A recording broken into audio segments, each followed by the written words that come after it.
찾으신 줄 알고 교독으로 봉독하겠습니다. 교독으로 봉독하시고 마지막 절은 같이 읽겠습니다. 선지자 하박국이 묵시로 받은 경고라.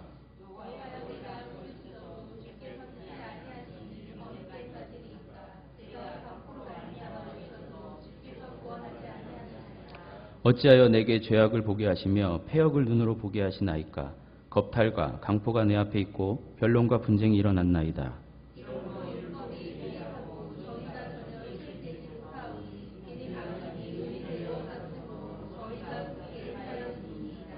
여호와께서 이르시되 너희는 여러 나라를 보고 또 보고 놀라고 또 놀랄지어다. 너희의 생전에 내가 한 가지 일을 행할 것이라. 누가 너희에게 말할지라도 너희가 믿지 아니하리라.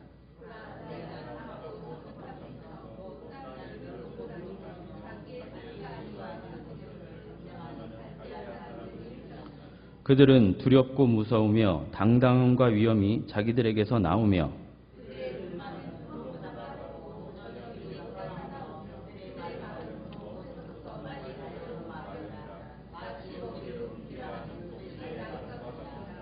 그들은 다 강포를 행하러 오는데 앞을 향하여 나아가며 사람을 사로잡아 모으기를 모래같이 많이 할 것이요.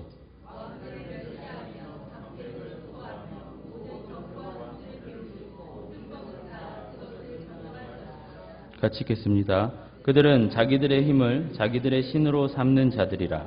이에 바람같이 급히 몰아 지나치게 행하여 범죄하리라. 아멘.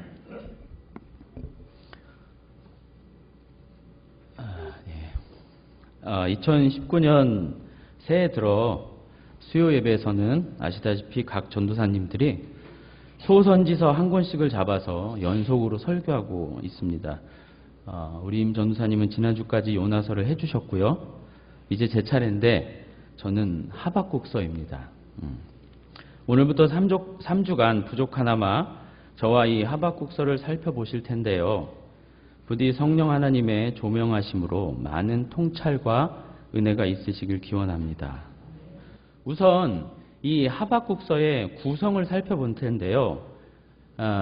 어떤 식으로 글을 전개했나 요걸 살펴볼 겁니다. 학자들 간에는 이렇다 저렇다 많은 이견들이 있습니다만 저는 딱 세 부분으로 나눠서 살펴보도록 하겠습니다. 보시면 하박국서는 하박국 선지자와 하나님 상호 간의 대화, 주거니 받거니 하는 그 두어 번의 대화로 이렇게 구성이 되어 있어요. 그래서 1장 2절부터 4절까지는 하박국이 먼저 이렇게 부르짖는 기도예요. 그러자 5절부터 1장 5절부터 11절까지는 하나님이 대답하세요. 그게 첫 번째예요. 그리고 1장 12절부터 2장 1절까지 다시 하박국이 뭔가를 따져 물어요. 그러자 이에 대한 대답으로 하나님은 2장 2절부터 20절까지 대답을 해주세요. 이게 두 번째, 두 단락이에요. 그리고 3장 전체는 이제 하박국이 전체적으로 깨달은 내용을 노래처럼 기도로 이제 읊조리는 거예요. 그렇게. 하박국서는 이렇게 세 부분으로 나눴어요. 해서 처음 대화, 그건 오늘 다룰 것이고 두 번째 대화는 다음 주에, 그리고 마지막 3장의 내용은 세 번째 주에 다룰 것입니다. 오늘 이제 본문으로 들어가기 앞서 하박국서의 배경을 아주 간단히 말씀드리면, 때는 바야흐로 북이스라엘은 이제 멸망을 했어요. 북이스라엘은 아수르에 의해 멸망을 당하고 유다만 남아있던 시기였습니다. 그 당시에 유다만 남아있을 그 당시에 유다 주변에 아주 큰 나라 셋이 있었어요. 하나는 아수르였고요. 하나는 이 아수르랑 대치 상태에 있던 바벨론, 그러니까 갈대아였어요. 갈대아. 갈대아가 이제 나중에 바벨론이 됩니다. 새로운 바벨론이요. 그리고 요 두 나라, 요 강대국 아수르와 바벨론 요 사이에 누가 있었냐면 애굽이 있었어요. 애굽이. 그런데 이 애굽은 두 나라에 비해는 세가 좀 약했어요.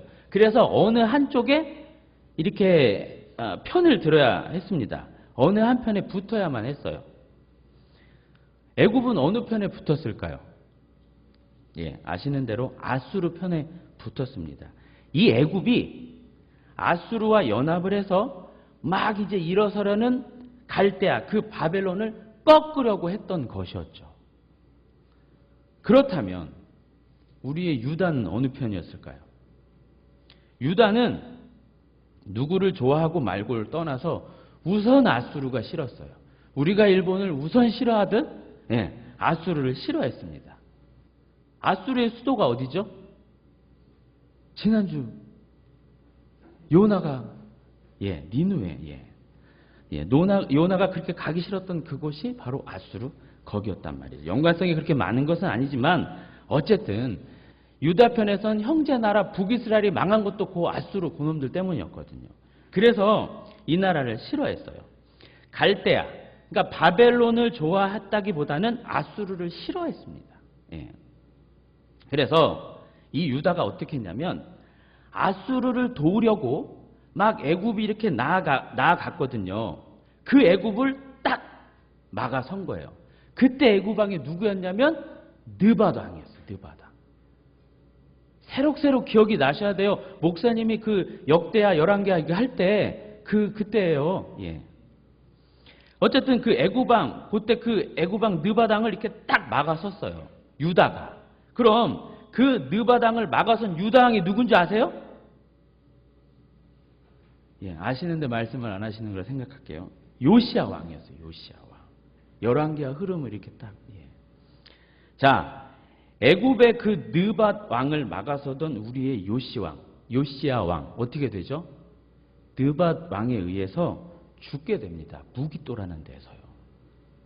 바로 여기서부터 그러니까 요시야 왕이 느밧 왕에 죽게 되는 그 시점부터 이 하박국서와 연결고리가 생기는 거예요.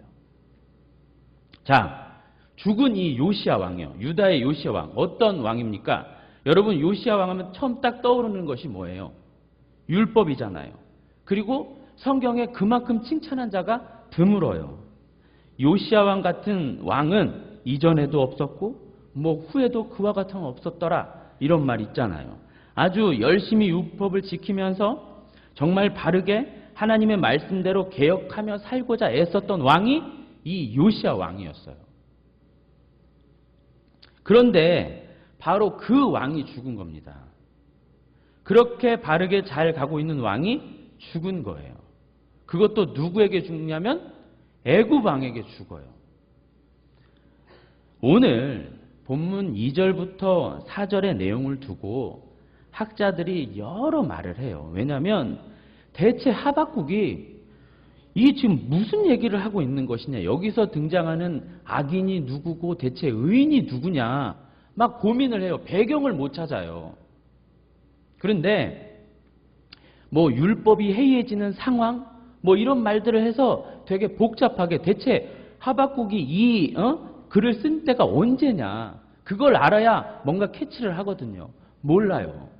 그런데 여러 정황이랑 또 뒤에 5절부터 나오는 하나님께서 그러시잖아요. 갈대아 바벨론을 일으키겠다 하시는 이 말씀의 정황에 비춰보면 바로 요시야 왕이 죽은 것과 그 뒤로 이어지는 유다 왕국의 막 이 부패되고 나라 안팎의 뭐 온갖 혼란 이걸 말하고 있는 것이라 하겠습니다. 즉 이러한 배경을 가지고 본문 2절부터 4절에서 하박국이 그러는 거예요. 앞서 말씀드린 그런 배경을 인지하고 들으셔야 되는 거예요. 그러면서 하박국이 뭐라고 그러냐면 하나님 어떻게 그 괜찮은 왕 그렇게 율법을 잘 지키려 하고 나라를 바로 세우고자 애썼던 그 왕을 죽게 하실 수 있습니까? 어떻게 그 왕을 그렇게 아무렇지 않게 죽게 버려둘 수 있습니까? 하나님 그 왕이 죽으면 나라 꼴이 어떻게 되는지 하나님 모르세요? 에? 어떻게 그러실 수 있어요? 보십시오 한번. 나라 꼴을 한번 보십시오. 이런 이제 불만 섞인 소리를 내뱉고 있는 겁니다. 이 내용이. 생각해 보십시오. 그도 그럴 것이요. 요시야는 율법에 열심히 있었어요. 정말 열심히 있었어요. 선대의 잘못을 답습하지 않고 개혁의 개혁을 감행하면서 종교적 열심을 냈단 말입니다. 유월절도 다시 지키면서 정말 열심을 냈어요. 하박국이 생각할 때는 하나님께서 상을 주셔도 시원찮을 판인 거예요. 상을 주셔도 시원찮을 판에 그냥 죽게 두셨으니 불만이 있을 수밖에 없는 겁니다. 당연한 거예요. 게다가 나라 꼴도 엉망이에요. 아시지만 이후 여호아하스나 엘리야김 그 왕이 나라를 엉망으로 만들어놔요. 그 애굽이 또 바벨론이 꼭두각시 세워놓고 지들 마음대로 하니까 나라 꼴이 엉망이 됩니다. 하박국은 이 문제의 원인을 왜 요시야 왕이 죽게 내버려 두셨습니까? 이렇게 찾고 있는 겁니다. 여기에 더욱 하박국의 근심과 불평이 뭐였냐면요. 그렇게 율법을 지켰음에도 죽었으니까 사람들이 뭐라고 생각하겠냐 이겁니다. 율법, 즉 하나님의 말씀대로 살아도 안 되는구나. 역시 세상 그 힘의 원리가 제일 아닌가? 아니면 사람들이 생각하기에 하나님이 안 계시는 거 아닐까? 아니면 그 애굽신이 진짜 제일 센가 보다. 그것도 아니면 거 봐라. 산당 부수고 그 난리를 피우더니 그 왕 꼴 좋다. 이렇게 생각할 게 아니냐는 것이죠. 나름 하박국의 불만이 일리가 있어요. 오늘 본문 2절부터 4절을 다시 이렇게 보시는데 이 2절부터 4절을 문법적으로 볼 때 의미상 제일 뒤에 오는 구절이 뭔지 아십니까? 율법이 4절에 율법이 해이하고가 의미상 제일 뒤로 와요. 그러니까 무슨 뜻이냐면 직역하면 이거예요. 율법이 땅에 떨어졌습니다. 율법이 쓸모가 없어졌습니다. 율법이 아무 의미가 없습니다. 이런 말인 거예요. 언급했다시피 율법 지켜도 별 볼 일 없다 이겁니다. 열심히 말씀대로 산들 무슨 의미가 있냐 이거예요. 지금 하박국은 하나님 면전에서 피를 토하며 한을 토해내는 거예요. 정말 신앙의 실존을 걸고 부르짖는 거예요. 우리도 그렇잖아요. 살다 보면요. 얼마 안 산 저라 참 죄송스러운데 살다 보면 말씀대로 그렇게 잘 살아도 삶이 늘 나아지지 않고 뭐 하나 제대로 되는 것도 없고 그렇다고 그토록 오랫동안 해왔던 기도가 응답되는 것도 없고 그렇게 말씀대로 살려고 몸부림치고 열심히 신앙생활하면서 때로 우리가 얼마나 열심히 기도합니까? 나쁜 기도도 아니에요. 정말 말씀에 입각해서 그렇게 내 가족의 구원을 놓고 기도하기도 하고 이런저런 해결할 수 없는 문제 놓고 기도하기도 하고 얼마나 많이 기도했습니까? 여담이지만 제가 구역을 돌면서 너무 뼈저리게 느껴요. 다 기도 제목들이 있어요. 다. 한 분도 기도가 필요 없는 분들이 없어요. 다들 절박하시고요. 이제 하나씩만 기도 제목 내놓으시라고 해도 그냥 하나만 더 하면 안 되겠냐고. 그때 뭐 들어지는 것도 아닌데 하나만 더 하자고. 그렇게 너무 간절하세요. 그런데 오늘 하박국의 절규처럼 하나님은요 들어주시지도 않고 때론 일이 더 틀어지게도 하시며 그래서 때론 정말 이렇게 사는 게 맞나 싶을 정도까지 우리를 몰고 가세요. 여러분 이런 고민, 이런 하박국과 같은 절규, 비통함, 원통함 공감하시죠? 그런데 설상가상을 넘어서서 이런 하박국의 비통함을 무시하듯 하나님의 대답을 한번 보십시오. 앞에 선지자의 원통함은 아무것도 아니에요. 뭘 하시냐면요. 5절 6절을 같이 읽어보겠습니다. 5절 6절입니다. 시작. 여호와께서 이르시되 너희는 여러 나라를 보고 또 보고 놀라고 또 놀랄지어다. 너희의 생전에 내가 한 가지 일을 행할 것이라. 누가 너희에게 말할지라도 너희가 믿지 아니하리라. 보라 내가 사납고 곧 땅이 넓은 곳으로 다니며 자기의 소유가 아닌 거처들을 점령하는 갈대아 사람을 일으켰나니. 앞에 그런 건 앞에 하박국 네가 얘기하는 건 그건 놀랄 일도 아니라는 거예요. 너희가 도저히 믿기 어려운, 아니 믿을 수 없는 일이 벌어질 텐데 갈대아 사람, 그러니까 바벨론을 일으키겠다 그러시는 거예요. 그러고는 그 갈대아 바벨론 사람들이 얼마나 난폭하고 얼마나 세며 얼마나 지독한 놈들인지를 설명해 주세요. 지금 하나님은요, 그 마음 아픈 하박국을 위로해 주시기는커녕 오히려 상처에 소금을 치듯 억장을 무너뜨리고 계시는 거예요. 지금 하박국 네가 당면한 것은 일도 아니시라면서 더 큰 일이 있을 거야 이놈아 이러시는 거라고요. 자, 이게 오늘 본문의 흐름이에요. 이게 오늘 본문의 내용입니다. 설상가상, 진퇴양난, 사면초가에 있는 하박국을 하나님은 밟는 정도가 아니라 아니 그냥 아주 짓이기시는 거예요. 여러분, 하박국서에서 가장 크게 부각되는 것 중에 하나가요, 신정론인데요. 아니 그 선하신 하나님이 어떻게 이런 그냥 가만히 계시느냐? 정말 선한 하나님 맞냐? 어떻게 악이 이토록 창궐하도록 그냥 놔두시는 거냐? 어떻게 신자들을, 당신의 백성을 그냥 두시는 거냐? 정말 선한 하나님 맞아? 아니 하나님 계셔? 이렇게 신정론을 운운할 만큼 하박국의 얘기는 비관적입니다. 너무하시다 이거죠.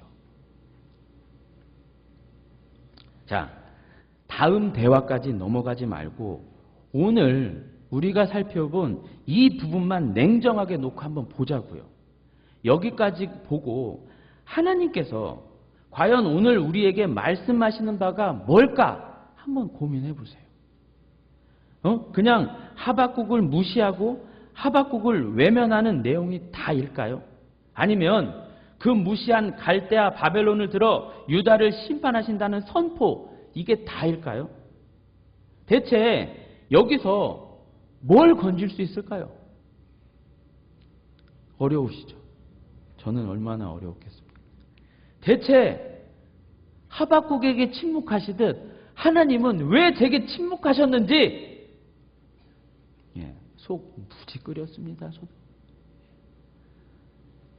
그런데 말입니다. 이런 고민 속에서 제가 조금 의심스러운 게 하나 있었어요. 뭐냐면 왜 하나님은 하박국의 기도에 대해서는 별로 대꾸를 안 하시고 굳이 이 쓸데없는 별로 좋아 보이지도 않는 갈대아에 대해서는 구구절절 길게 설명해 주셨을까? 이것에 대해서 의구심이 들었어요. 그런데요, 성경, 특히 구약 성경은 뭔가 중요한 것을 말할 때, 그러니까 뭔가 강조하고 싶을 때 두 가지 방법을 쓰는데 그 하나는 양을 길게 하는 거예요. 길게 쭉 늘어뜨려요. 그리고 또 하나는 어떠한 내용을 계속 반복해요. 이제 그걸 통해서 이게 강조하는 부분이구나 이렇게 알 수 있습니다. 그래서 따라서 오늘 본문에서도 중요한 게 뭐냐면 바벨론 요겁니다. 5절부터 11절에 이르는 그 얘기가 중요한 걸 할 수 있어요. 하나님이 이 못된 바벨론을 아주 구구절절 묘사하세요. 그리고 마지막 절에 보면 이들은 자기들의 힘을, 11절에 보면 자기들의 힘을 자기들의 뭘로요? 신으로 섬기는 자들이라고 명명하세요. 이들은 자신들의 힘을 믿고 사는 자들이라 이겁니다. 그런데 그걸 아시는 하나님이 그들을 오히려 일으켜 세우세요. 멈추시고 이들을 혼내는 것도 모자랄 판에 이들을 일으켜 세우신단 말이에요. 그러니까 들어줘야 할 하박국의 기도는 안 들어주고 설상가상 죽어야 하는 자들, 그 바벨론을 세우신다는 거예요. 오호! 들어줘야 될 기도는 안 들어주시고 오히려 짓밟아야 될 그 바벨론을 세우신다 이 말이죠. 지금 이 얘기는요, 우리네 삶에도 공공연히 나타나요. 그쵸? 우리네 삶도 그래요. 어떻게 하나님의 백성인 우리는 이렇게 살고 저 못된 놈들은 저렇게 잘 먹고 잘 사는지, 그렇게 열심을 내고 교회를 나왔으면, 기도를 했으면, 아니 하나님은 뭐 좀 들어주셔야 하는 것 아니냐 이겁니다. 아니 자식이라면서, 백성이라면서 어째 남의 자식들보다 못하게, 아니 남의 자식들은 저렇게 잘 먹고 잘 사는데 하나님의 백성은 뭐냐 이거예요. 때론 버려둔 자식 마냥 이게 뭐냐 이겁니다. 왜 하나님의 백성들은 이렇게 힘들게 살게 두시고 그렇게 나쁜 방법으로 못되게 사는 저놈들은 아무렇지 않게 잘 먹고 잘 살고 그러냐 이거예요. 시편 73편에 그러잖아요.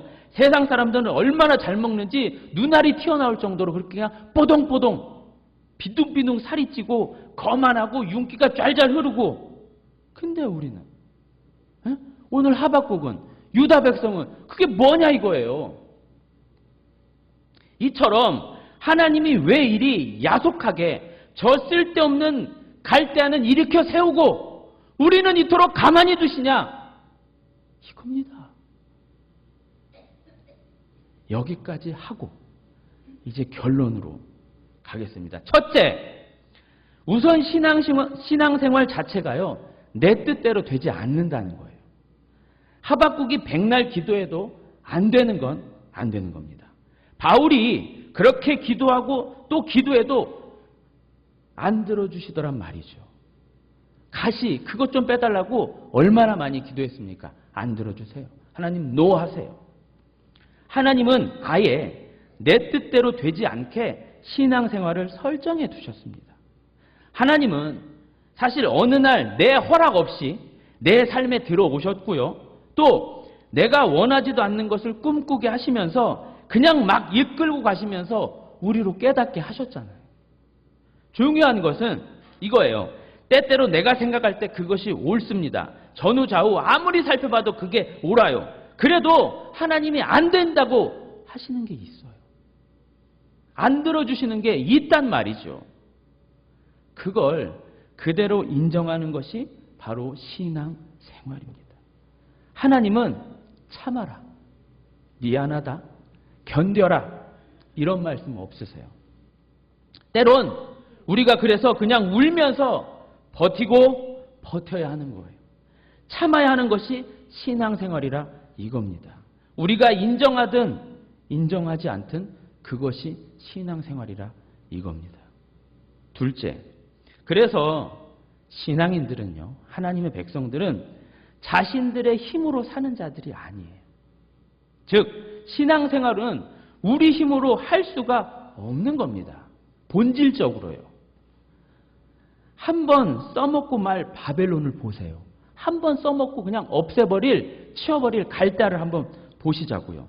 그들은 그렇게 자신들의 힘을 자신의 힘으로 삼으면서 살다가 사라져버릴 운명인 거예요. 하나님은 그 바벨론을, 그 갈대아를, 그들을 자기들의 심판으로 그냥 가게끔 내버려 두시는 거지요. 지들 마음대로 하도록 놔두십니다. 그리고 때가 되어선 아웃 시켜버리는 겁니다. 일회용이에요, 일회용. 아무리 잘 나가고 아무리 좋아봐도 걔네들은 일회용입니다. 여기서 성도, 우리가 조심해야 하는 것이 있습니다. 우리들의 힘으로 신앙생활 하는 게 아니다. 이것만 아는 것이 아니라 나아가서 조심해야 하는 것은 우린 어쩌면 이 일회용 바벨론보다 더한 자들이 될 수 있어요. 우린 자신들의 힘이 아닌 하나님의 힘마저도 자신의 것으로 끌어당겨서 우리들의 만족과 우리들의 욕구를 채울 수 있는 자들이거든요. 바벨론은 그래도 지들 힘을 쌓지만, 지들 힘만 쌓지만 우리 성도들은 하나님의 힘마저도 나를 위해, 내 입신양명을 위해 사용할 수 있는 그런 무시무시한 자들이 될 수 있다는 겁니다. 우리는 그러면 안 되는 거예요. 어쩌면 하나님은 지금 율법을 누가 지키겠습니까? 하나님 이제 아무도 하나님을 말씀을 지키며 살지 않을 겁니다. 그렇게 지키며 살아봐야 별 볼 일 없으니 누가 지키며 살겠습니까 하나님? 이렇게 한탄하는 하박국에게 어쩜 이렇게 말할 수도 있어요. 왜? 그런 율법을 지켜서 뭐 한 자리 차지하려고 했니? 그렇게 율법 지키면 남들보다 더 잘 살고 뭔가 잘 되고 그럴 줄 알았니? 너 사실은 말씀을 지키며 살기보다는 말씀을 지키면 복 준다니까. 남들보다 더 잘 살게 해준다니까. 그래서 말씀 지키며 살려는 거 아니었니? 라고 말씀하시는 걸 수도 있어요. 이렇게 되물으시는 걸 수도 있습니다. 이건 바벨론 걔네들보다 더 나쁜 짓입니다. 그건 바벨론보다 더 악한 것이라는 말입니다. 하나님 안에, 그러니까 율법, 말씀 그 속에 있는 것 자체가 복이고 은혜이죠. 셋째, 따라서 믿음. 우리가 너무나 잘 알고 있는 믿음. 믿음이 뭡니까? 믿음은 하나님을 믿는 마음의 약자예요. 믿는의 민, 그리고 마음의 그래서 믿음이잖아요. 그저 하나님만 바라보고 가는 겁니다. 상황과 형편과 그 모든 것이 내 뜻대로 안 되고 참으로 설상가상 되어지더라도 도저히 정말 포기하고 싶을 그때도 붙들고 가지는 것이 믿음입니다. 내 힘이 다 빠지고 정말 난 아무것도 아니구나. 내가 하는 게 아니구나. 정말 내가 하나님만 바라볼래야 바라볼 수밖에 없구나 할 그때까지. 그리고 거기 가서 더 크게 하나님을 붙들 수밖에 없는 것. 그게 믿음이라는 거죠. 하나님은 우리 신앙인들을 바로 그렇게 키워가십니다. 여러분, 성경에 도와달라는 표현이 많이 나와요. 하나님, 나를 좀 도와주세요. 이런 표현이요. 시편 등에서 자주 볼 수 있는 그 나를 도와주세요. 이 호소는요. 하나님, 나 좀만 도와주세요. 하나님이 좀만 도와주시면 내가 힘을 받아서 그냥 뭐든 할 수 있습니다. 이런 차원의 것이 아니에요. 도저히 아무것도, 그 무엇도 할 수 없는 그야말로 절망의 끝, 그 상황에서 차마 이렇게 신음소리도 못하고 손을 뻗을 수 있는 그 힘조차 없을 그 상황에서 나 좀 살려주세요. 나 좀 도와주세요. 이 의미거든요. 하나님은 때때로 바로 그 지점까지 우리가 가게 내버려 두세요. 그렇게 하나님을 붙들 수밖에 없게 하시고 그 후에 진짜 하나님밖에 없구나. 응? 이것을 신자로 하여금 느끼게 하는 것이죠. 하나님의 믿음을 우리의 믿음으로 그냥 받아내게, 인정하게 하세요. 그래야 신자가 하나님을 진짜 붙드는 것이고요. 진짜 믿는 것이고요. 그게 하나님을 진짜 아는 것이라 성경은 말합니다. 여러분, 죄가 뭡니까? 죄론에서 죄를 다룰 때요. 가장 크게 부각되는 거는요. 죄는 어떤 현상학적, 간음하고 살인하고 이거는 그냥 그 죄로 말미암아 발생된 어떤 결과물이고 죄의 원인, 죄에서 가장 중요한 건 하나님을 벗어나는 거예요. 하나님을 벗어나서 내 맘대로, 내 뜻대로 나에게 있는 조금 있는 그 힘을 가지고 어떻게 해보려는 그 자체가 하나님은 밉게 보시는 거거든요. 야, 너 나 벗어나면 안 된다니까. 이게 죄예요. 우리에게 네가 나를 벗어나면 안 돼. 그걸 알게끔 하신다는 거죠. 그래서 하나님은 신자를, 하나님 백성을 가만두지 않으세요. 가만두지 않으세요. 더 믿고 더 믿게끔 그렇게 만들어 가십니다.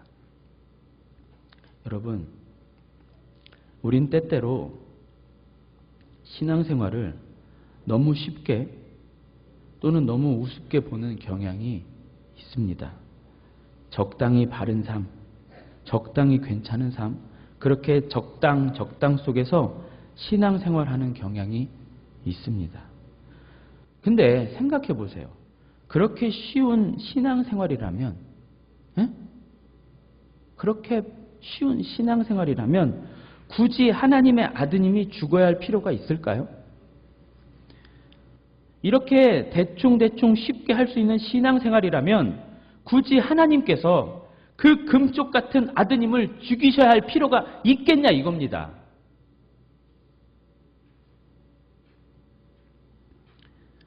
신앙생활은 오늘 본문이 말해주듯 인간의 생각을 훨씬 뛰어넘는 겁니다.